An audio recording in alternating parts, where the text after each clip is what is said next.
What's going on there, YouTube super truckers? Just going to fire the new girl up and head out to the company yard.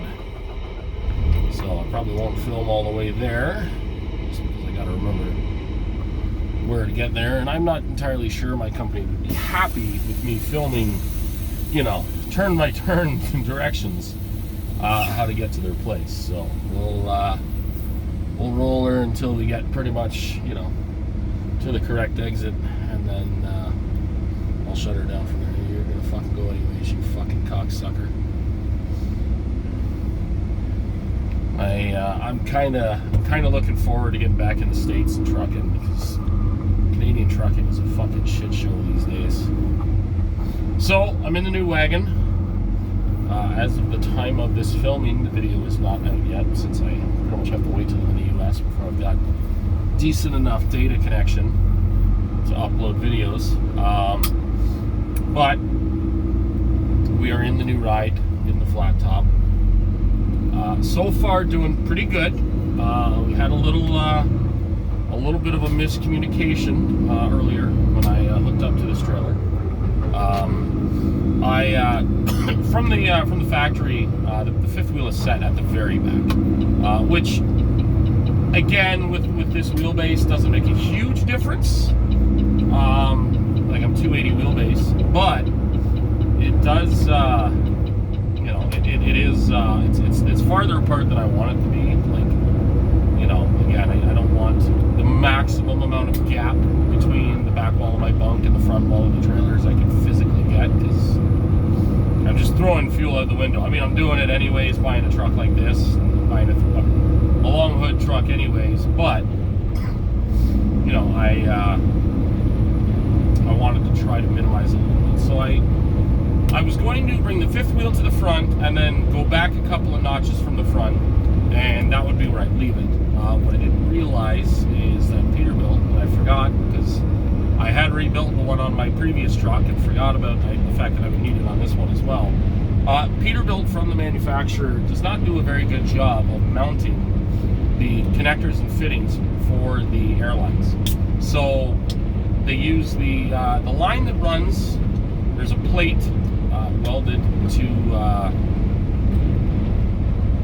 the base plate of the fifth wheel, and from that a slinky cable runs to the fifth wheel's lock itself. So then an airline runs to that plate and connects to that plate via like a fitting or a quick connector. You can use multiple, you know, different strategies for it. Peterbilt just used a very flimsy connector, and what they did was they ran like the bare minimum amount of airline to move the fifth wheel. So as the fifth wheel came forward, the slinky cable caught against the airline. It was just basically bumped, and it just disintegrated the airline, because it was already under a lot of tension because it was too short. And so as soon as the fifth wheel hit the front of the track, the airline broke, the fifth wheel jaws closed. So as I rolled forward a little bit, it locks into the first position, and that's where it stays. I don't have the tools. I shouldn't say that. I probably have the tools to make something work, but I don't have the equipment, right? I need a new fitting, and I need a little bit more airline. The airline they gave is nowhere near enough. So I had to check to make sure that I have enough clearance. Luckily I do. I got, still with the fifth wheel all the way forward, a little over 2 feet between the, between my, holy fuck, my brain shut off here. But 2 feet between my mud flap hangers and the front of my landing gear. So I've got lots of room. Like, I could leave it like this if I wanted. I don't want to. There's a lot of overhang on the trailer now in front of, like, the fenders. So, like, I've already got grease on my frame. I mean, that's just a wash job to get rid of, but, you know, it's frustrating. So when I get to the shop, I got to get a few things done. I got to get IFTA stickers put on the truck. I guess they're building this new bridge here. That's fun. And I've got to get, well, I mean, again, my last truck didn't matter. I got to get my truck opened up. Our shop guy tried the other day, and I don't think he didn't properly save it, so it didn't register. So I'm still governed at the Canadian legal limit of technically 104 kilometers an hour, because the truck runs an Imperial. The brain, the ECM, runs an Imperial. So it's governed at 65 mile an hour, which is technically 104.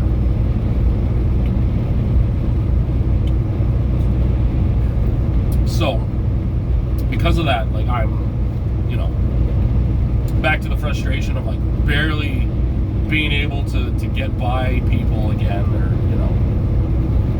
you kind of feel like you're stressed or rushed, because that's the fastest I can go, right? So this load is headed for Kentucky. I gotta bring it to the yard, give dispatch the information on it, what seal number I used, what seal I put on it. That's basically all you need. And then head to Kentucky to deliver in, like, it's literally, you can see Cincinnati pretty much from the delivery. It's Crittenden, Kentucky. So, it's a pretty short little trip. Deliver there for 7 a.m. tomorrow. Reload probably a little bit later in the day that day, like, when I get to the reload. It'll likely be automotive parts, wheels, probably going to Alliston, Ontario, which is, we end up bringing freight back for, what's the name of the company now? I'm drawing a blank with the name of the company, but they're out of Alliston, Ontario. So bring the freight back for them, and then the only thing I'm not too sure of is if this dispatcher is going to try to tell me to put this trailer back at Napoleon. I won't get this trailer in to Napoleon.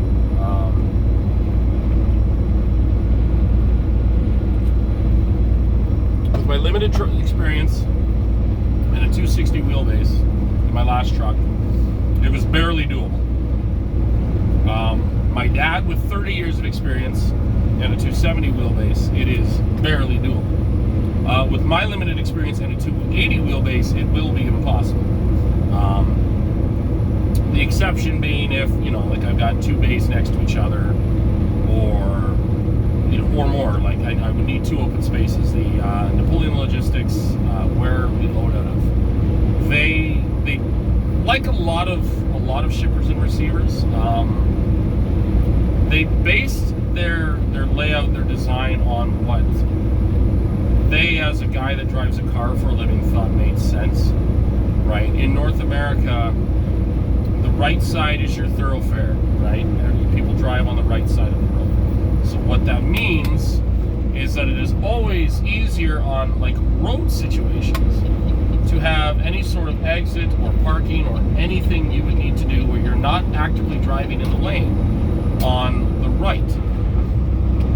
So the logic, at least with trucks and stuff like that, tends to extend to parking lots and well, not parking lots, truck stops know their shit for the most part, but it tends to extend to shippers and receivers as well. So they've got the idea in their head, well, everybody drives on the right, so when you're going, in to get a door, you're on the right side, that's the side the doors are on. So your parking spot's on the right, everything's on the right side where it would be in real life, right? Instead of having to have people drive on opposite sides of the road than what they're used to. However, it is, that puts you on your blind side and makes, the job, again, there's, depending on experience in the truck you're using, right, it could be a minor inconvenience, or it can be like, I'm not getting this fucking trailer in this door, right? I'm certainly not experienced enough to say that I'm the former. I'm closer to the latter, but not, I'll get it in there, like I will, but it will take me forever. Like I'll be slow, I'll get out multiple times, I'll move a foot or two, get out again. I will do my utmost best not to hit something, right? I will get out 1,000 times if it means not hitting something once. But not everybody has the patience for that. That's where you get people frustrated at loading docks and stuff when somebody's trying to figure out how to do it. Most of the trucks that come into that dock are day cabs, short wheelbase trucks. And even then, the first time I was in there, I backed in there.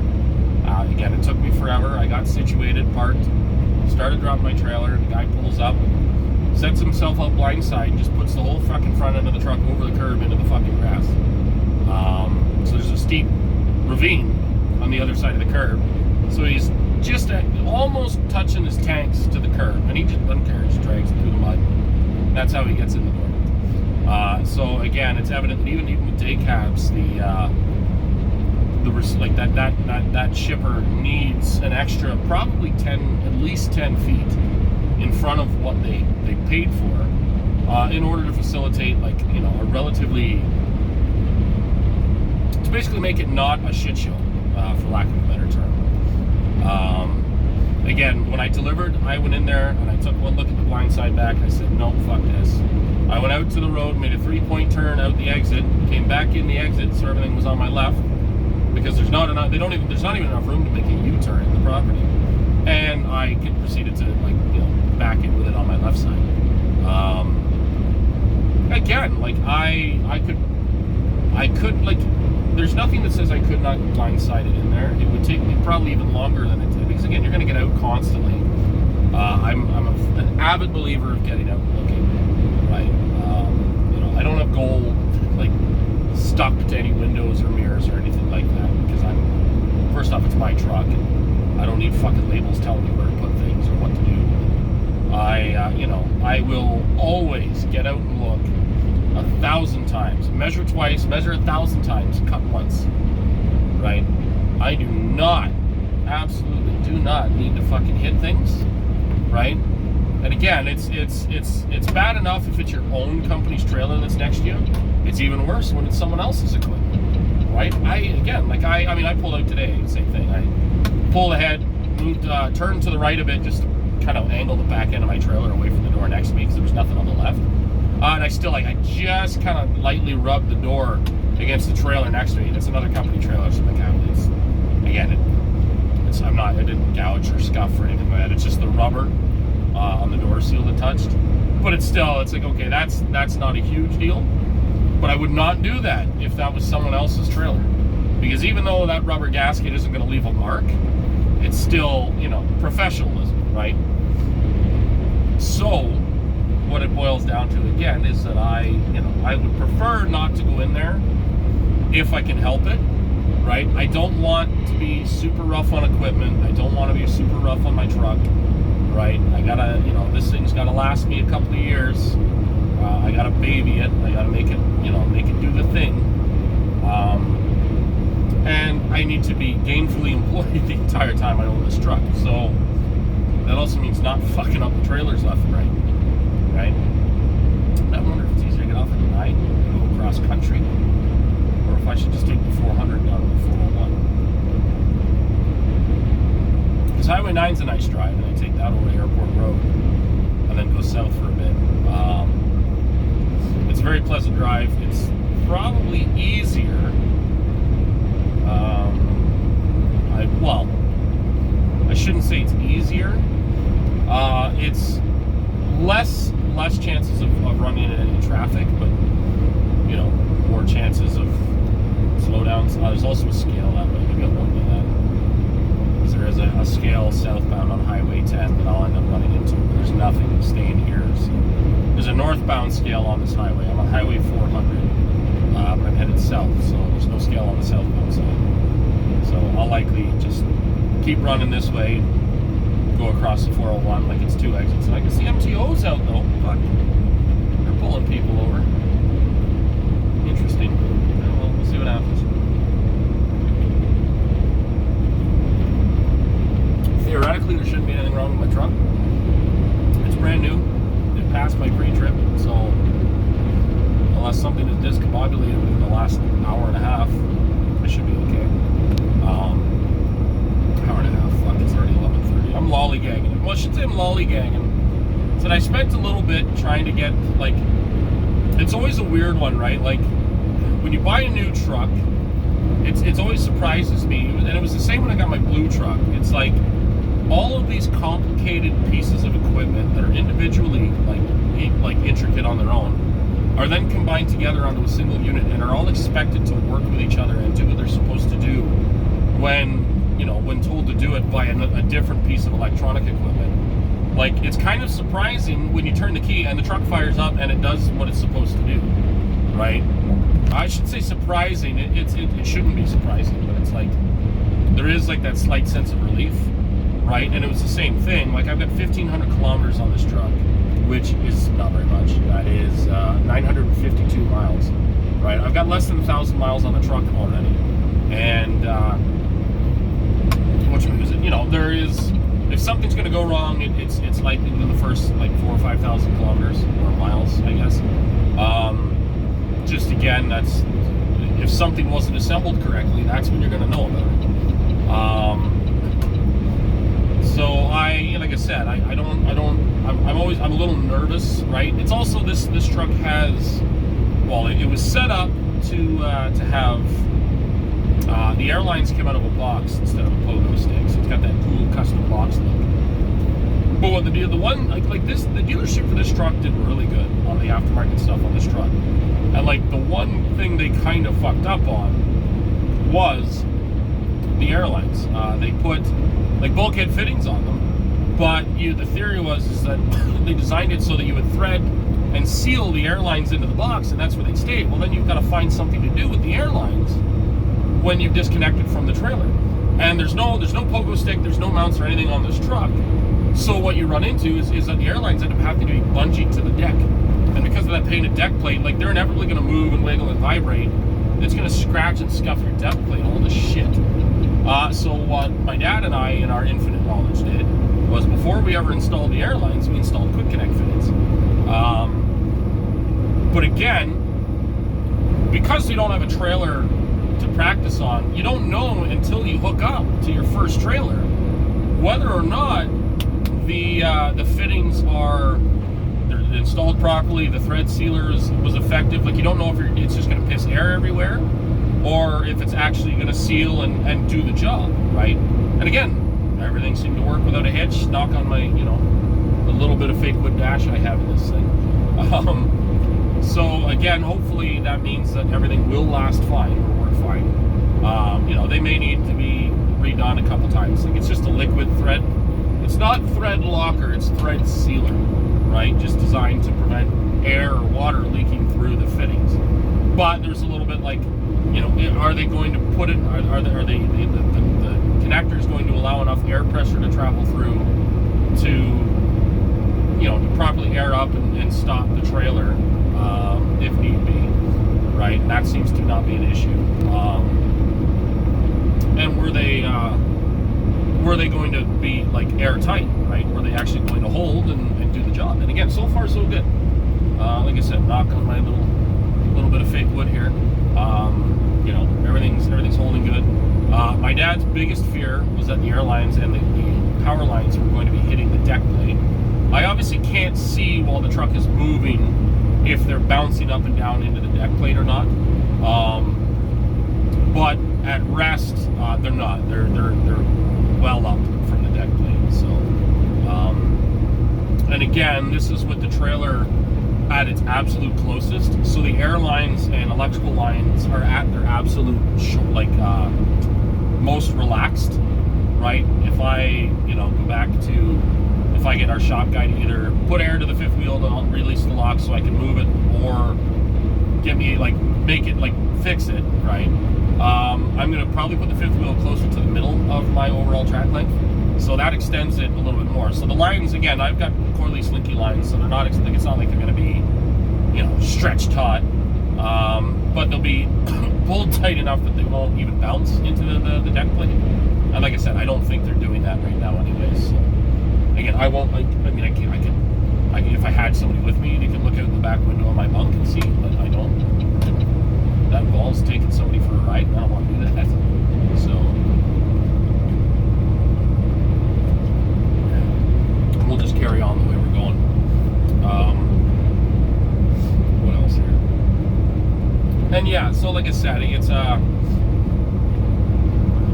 you're a little bit, like I said, a little bit flustered. I come in because I'm a West Coast guy at the company I'm at, right? I grab stuff going to, ideally, it's some people will, my dad and I are both trying to figure out how to convince our dispatch to just send us to Salt Lake City on runs.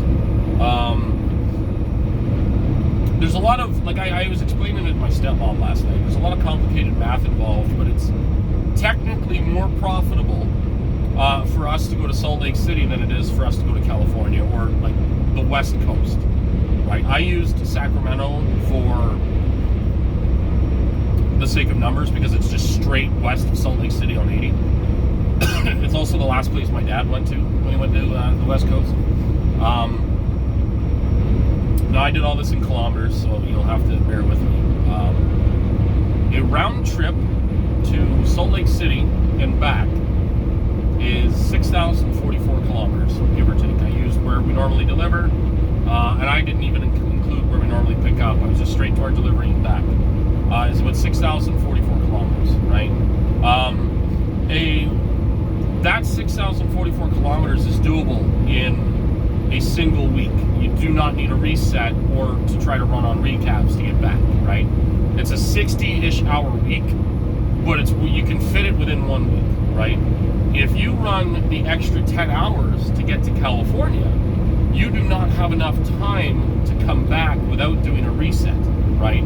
Or again, you're struggling to run on recaps. And because we run pretty hard and fast, every time I've hit the West Coast, I'm like 2 to 3 days before I start recapping hours. And I'm almost like I'm at 67, 68 hours, right? So you're going to have to do a reset.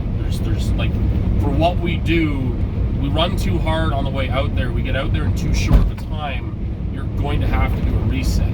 So, because you don't need to, and again, that only is actually about 5,000, what did I do the math? About 5,640 kilometers. So it was like 400 kilometers shy, which isn't a lot. It's not a huge number, but it's 400 kilometers shy of the of going to California. But the main differences are, you go to Salt Lake City and back in one trip, so you do your reset at home. To go to California, you will have to do a reset on the road.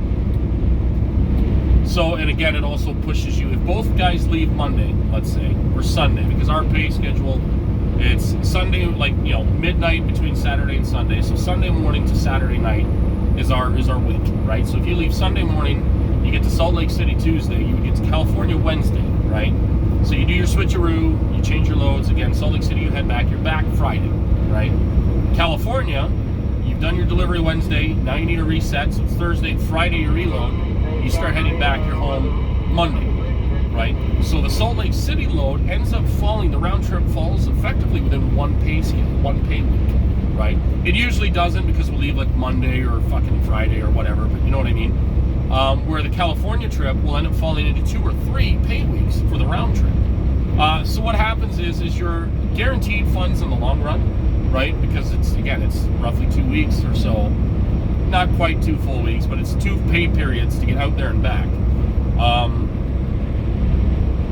But you can do a single Salt Lake per pay period and just keep, if you do a reset at home, if you're in the mood to make money, you just keep your resets to your 30, well, again, in Canada, we require 36 hours. So if you keep it to your 36 and just keep banging them out, you can actually make more money, and you're doing all your resets at home. You're working a little harder, right? You definitely are, because again, you're running, you're having a 60-ish hour work week as compared to, I guess the outbound trip to California. No, it's less hours. It's not, I can't remember how the math is. You're doing a 60-ish hour work week compared to, like, I don't know what it was. It felt like, I might be wrong. Maybe it's about the fucking same for work week. No, that's what it is. Sorry, my math is screwed up, right? It's like 30-something hours. That's why I was screwed up. Sorry. It's like 30 hours one way to Salt Lake and like 38 or 40 hours one way to California. Or it's like 25 and 35 or something stupid like that. But what it means is, like I said, there's enough hours when you get to Salt Lake City that you can get back in one trip. There are not enough hours when you get to California to be able to get back in one trip. So I think that's what it is. It's like 30 and 40. So you got 20 hours left. So you can grab the load and start running back.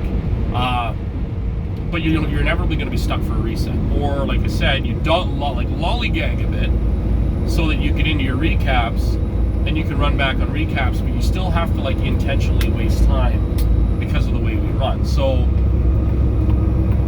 they said technically, if you want to run and just go, just banging out Salt Lake City is technically more profitable. California trip, I'm using California as the example, right?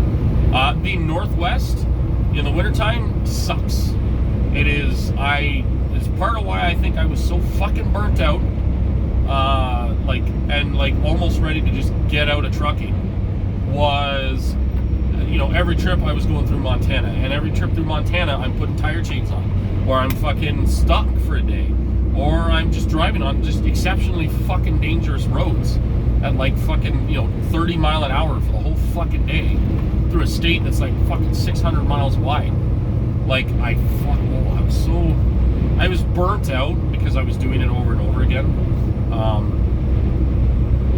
Again, now that we're coming into we'll get second winter first, but we're theoretically coming into spring and then summer. I mean, technically, according to the calendar, we are now in spring as of the 21st. But if why the fuck is this guy like? I don't know. The speed limit's 80 kilometers here, but this gravel truck's like, I don't know if he's just coasting or what the deal is. As soon as I let off as soon as I touch the pedal so the jakes stop running, I catch up. And as soon as I let the jakes run, I slow down again. It's like, man, are you just slowing down really gradually or what? Gravel haulers. What was it? But yeah, so again, there's lots of different ways to do it. For a while, my dad thought doing 3 of these loads that I'm going to be doing in Kentucky a week was going to be the most profitable. But then you get home Friday night, right? You reset. Again, it's your 36 hours. But he was leaving like Sunday, 10, 11 o'clock. So he was home every weekend on the calendar weekend, but he was not home for very long, right? And he was burnt out. I didn't do that. I was still like West Coast strutting. It's like I said, there's what I mean, again, I don't have the seniority with this company, even as an owner-operator. Ideally, right, the best case scenario, come April, just send me to the West Coast all fucking summer long, just big pimping to the West Coast. But by like November, I just want to do fucking Kentucky or like Salt Lake City, because Wyoming sucks, but Wyoming is manageable. Montana, like, there's spots where you're just driving on like a foot of ice, like it's so fucking bad. And Montana's all hills. Wyoming's got a lot of hills too, but they're longer and like they're not as steep. Montana, like, you feel like you're fucking mountain climbing half the time, right? So, I mean, again, it kind of ends up 6 in one hand, half a dozen in the other, depending on how you look at it. But I find the Salt Lakes are easier running. But like I said, all summer long, like I kind of, my airsoft friends and stuff are probably going to be a little upset, but I kind of plan on, now that I've left, trying not to be home for a couple of months if I can get away with it, right? The fuel is going to get expensive, I think. So while fuel is still, and this is with big air quotes, affordable, I want to start slamming out as many trips as I can, right? So if that means, like, again, I'm going to be doing this Kentucky, and then get back probably Thursday, park in the yard Thursday night, or go, I mean, I'll probably go home. Half the guys live in the yard. We go home Thursday night, and then just fucking, charge hard for the West Coast on Friday, like Friday night. And, like, again, when I get back from that, like, again, I'll have to reset out there. When I get back from that, slam out 2 more Kentuckys before I take my reset, right? Like, try to do as much as I can, and if I got to do resets in the truck the whole time, so be it. Because, like I said, my truck payment has gone up, right? Which was, I knew that was going to happen, right? The cost of trucks has increased. Unless I were to buy, I mean, again, really, like, for the job I'm doing, right? The automatic T680s that my buddy recommended to me, that Kenworth brought in, they brought in like 3 or 4 red ones. Same thing, they were probably a fleet order, but the fleet didn't take them. That'd be perfect for this job. 455 PACCARs, slippery trucks, automatics, short wheelbase, fucking let her rip, right? If I was a smart businessman and not just a fucking truck driver, I would have bought one of those. But about this, so this means that I have to make sure that, like I said, and those were set about $140,000. My truck payment would have actually gone down, because that's about $40,000 less. And after my down payment of like 35, that's like fucking like 70 or no, what am I? Yeah, $75,000 less than my last truck. A little bit more actually, but like that ends up being, you know, a pretty cheap truck, and it's still a Kenworth. It's still a T680. It's the same fucking motor that's in this thing, right? None of that makes a difference. It's not a flat top fucking big dumb stack long wheelbase fucking 389, right? So again, I could have gone the practical cheap route, and the truck probably would have been fine, like I said, unless there was something else on those trucks that they weren't saying that they really fucking cheaped out on. Like for the general freight, especially because we don't particularly haul heavy, those would have been totally all right. Now, with that being said, I'm not doing particularly bad yet in this truck. My fuel economy's average is actually, I think it's technically gone down. My average before was 28 liters or 29 liters per 100 kilometers, 27.2. It was either that or it was at 26, and it's gone up. I mean, again, it's going to, I'm not going to pull a trailer and magically have my fuel economy get better, right? But we'll see how it goes. Like right now on level ground, right, I'm doing 62-ish. I'm at 28.0 liters per 100 kilometers, which is 8.7. Like I've never seen pulling a trailer in my last truck. I just hit 9 miles per gallon. Like my average economy is 8.6 miles per gallon in this thing, right? Like that's fucking good for this kind, especially for this kind of truck. And like I said, that will gradually go down, right? I suspect I'm going to average out probably around 6.5 to 7. I'd be really, really happy with anything 7 and up. But 6.5, I think, is probably what I you know, is a realistic expectation or a realistic hope for it. But like I said, we'll see how it goes, right? It seems, like I said, I'm on, again, granted, like I said, I'm doing 60 now. What is it at? Because I got the room right now, if I bump up to where I was at, which is about 63. Once it stops accelerating. And I maybe cheat a little bit, right? Like I'm not looking at the average overall. I'm looking at, because right now I'm just looking at my current or instant, whatever you want to call it. Like my instant is 8.2, right? It's going up right now because we're starting to go down a hill slightly, but fuck, I just hit 10. 10 mpg and a fucking 389. Pulling a trailer. 10.9. We're going downhill slightly. That's why it's so high. I'm not getting that excited. It's kind of fun. Take pictures of those numbers and send them to people. Send them to my buddy. Say, look at what your fucking 990 get. Not that good. Fuck you. 11.1. There we go. Fucking let her rip. All right, now we're gonna climb a hill. Let's see what happens. 8. Into the 7s. Into the 6s. Into the 5s. Yeah, but you know what? 5.6 climbing a hill. It stopped at 5.2. So it dropped to 5.2 climbing the hill. With my last truck, I was in the 3s. So, again, I don't know exactly how much this trailer weighs. I don't have the paperwork for it yet. So that might play into it too. But I do think that the PACCAR motor in this truck is going to help with fuel economy. Even in spite of the fact that I have a flat top pull in a dry box. Now, if I manage to get it, you know, if I leave where I'm at and get a job pulling a flatbed, then I'm laughing, right? If I was really smart, I would probably get into pulling flatbed with this thing. And like again, well, not that these videos really get out to the company I work for, anyways. You know, my dad and my dad especially, like, he's made a good point. Like, you can never just get really, in trucking, and I've seen a lot of other guys say this, you can never really just get comfortable where you are. You need to always be looking and like snooping around to find like other places that are doing better, right? The current economy, the current trucking economy right now tends to favor in a driver situation, unless you're like when it comes to, how do I word this? Unless you're a guy that's got a lot of money saved up, right? You've had a good run, so you can afford to weather the slow times. The current kind of driving economy favors jumping back and forth to companies when they're in their boom and leaving when they bust, right? Every company's going through a boom and a bust all at different times.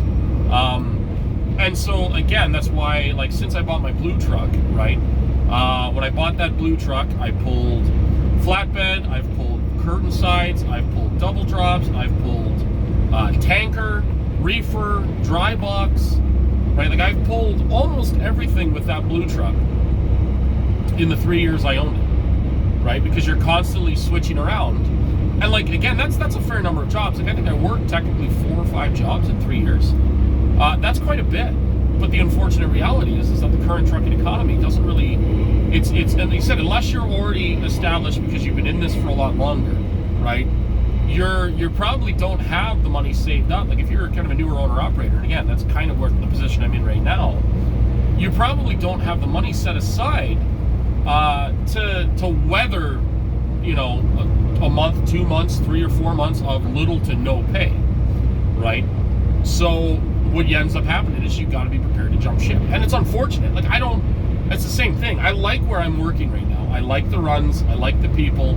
I like where I'm at. However, I don't like the fact that fuel keeps going up and the boss doesn't want to increase the rate to compensate for the fuel price, right? And right now, the current prediction is that fuel is going to continue to go up in price.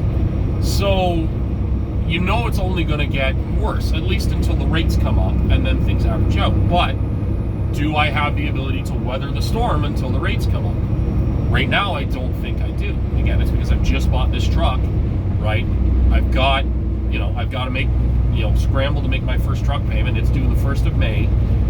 It's March 22nd right now. I think I never even looked at the calendar today. It's March 22nd.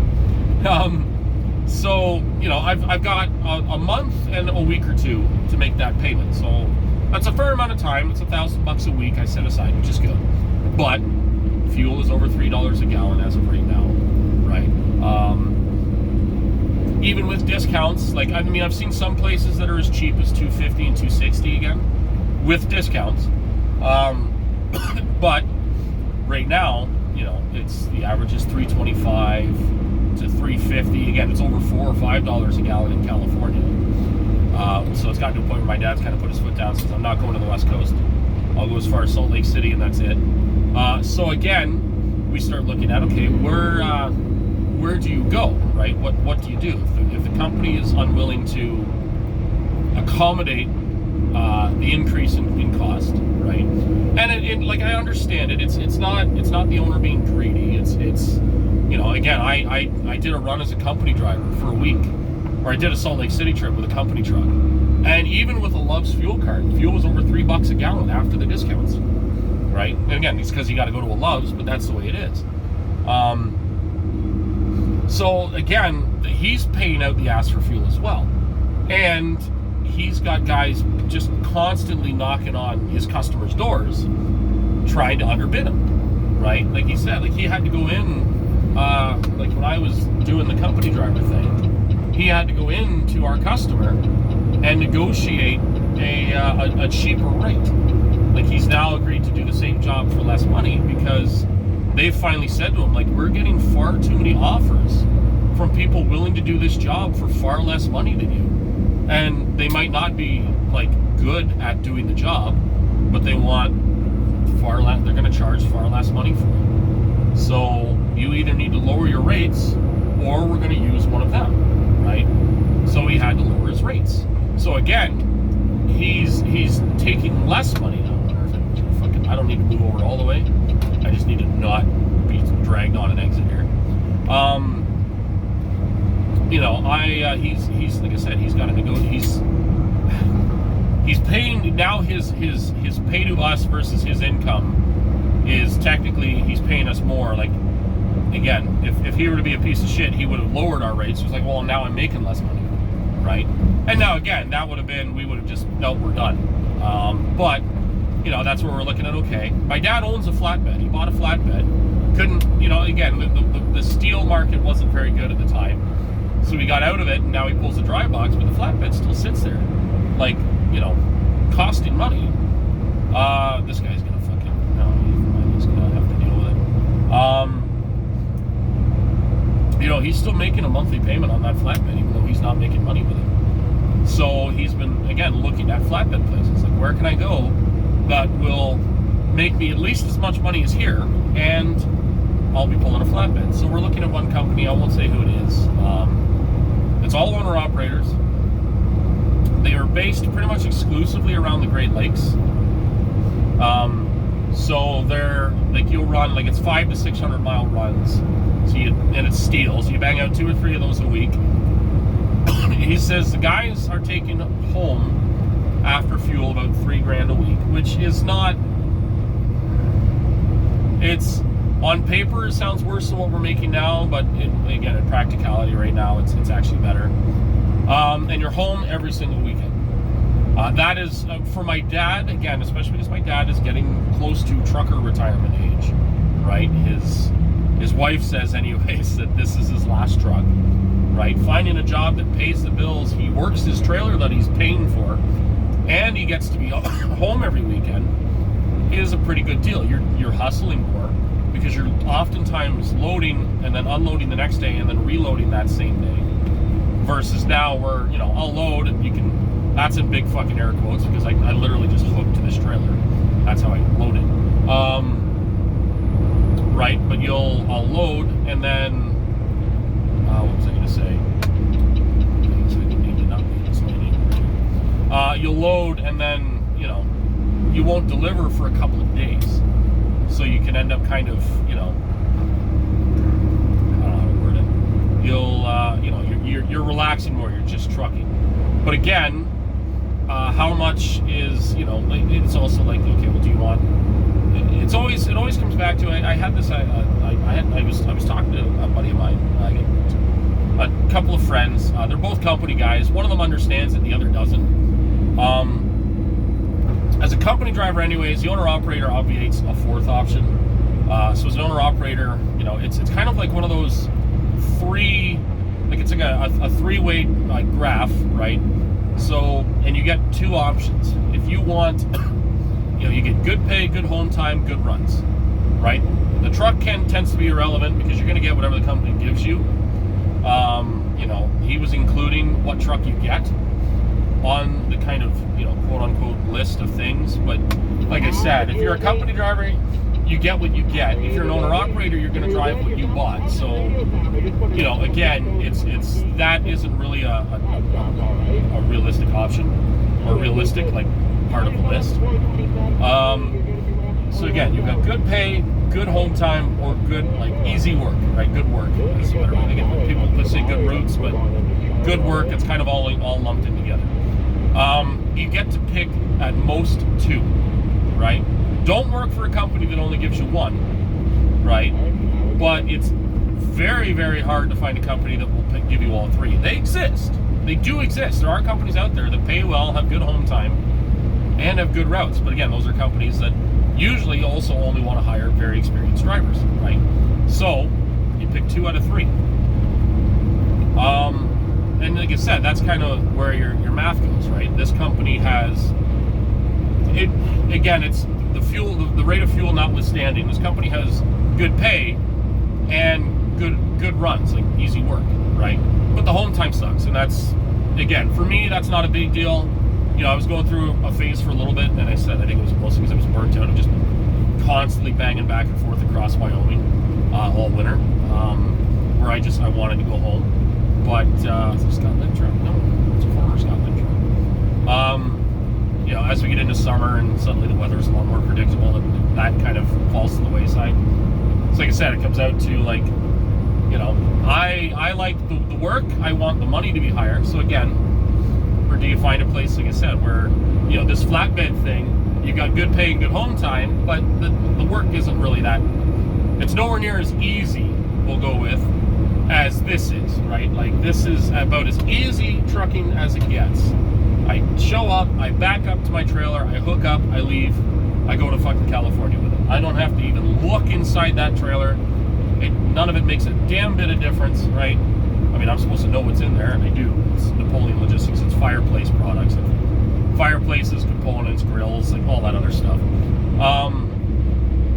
and that's it. I don't have to throw chains. I don't have to throw straps. I don't have to tarp. Right? But I also don't get to be home every weekend, right? Usually I'm not home weekends at all.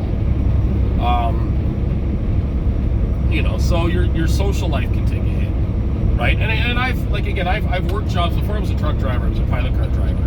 And as a pilot car driver, you're home every weekend, right?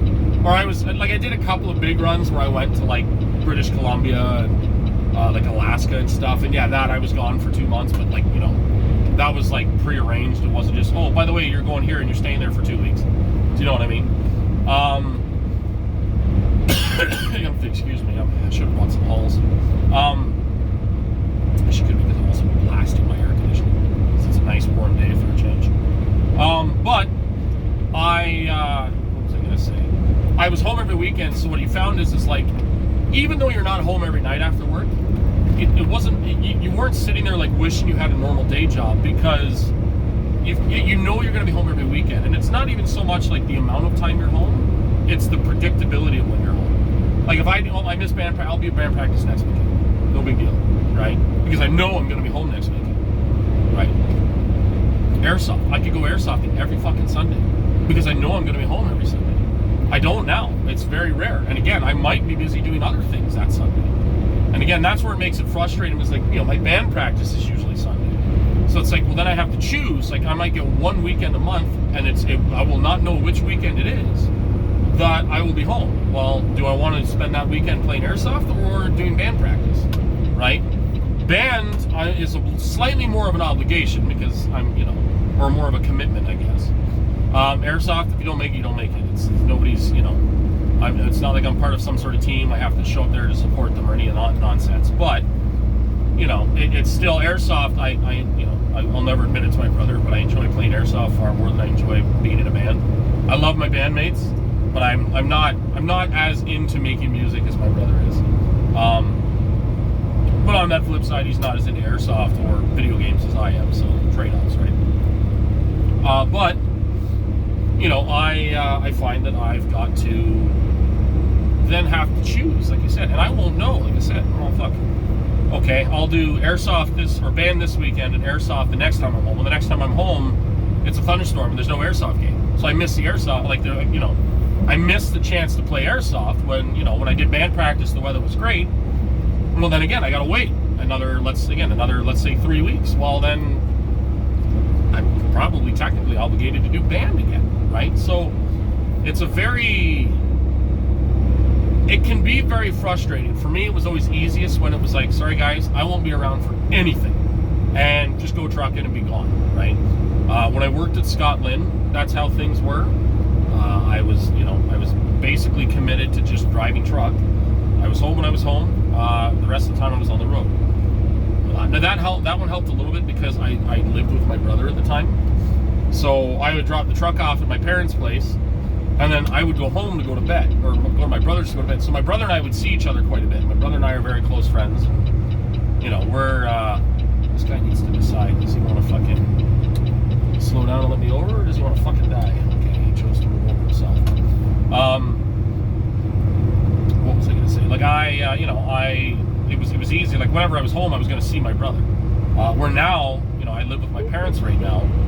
I don't go to my brother's place, and because of COVID and COVID restrictions, like sometimes I've come home and I'm not legally allowed to go visit my brother, right? Because we have a different address. So it's the same thing. Well, then it's like I go home and I sit there and just stare at my computer with no internet all day because I can't really go do anything. Except it's not, I'm not trying to like throw a pity party. Oh, the government won't let me go play with my brother, right? But like, it's the way it is, and therefore, like I can't. I've got to wait for the chance to visit my brother, right? And that chance might come up on a weekend I'm not home, or it might come up on a weekend where I am home, but I had other plans. So then I have to decide: do I want to cancel my plans to spend time with my brother, or do I want to, this is just as an example, or do I want to not see my brother for another indefinite period of time to stick by my plans, right? So it's kind of a, it's a catch-22, I guess, is the right expression for it. And again, I'm not huge on it.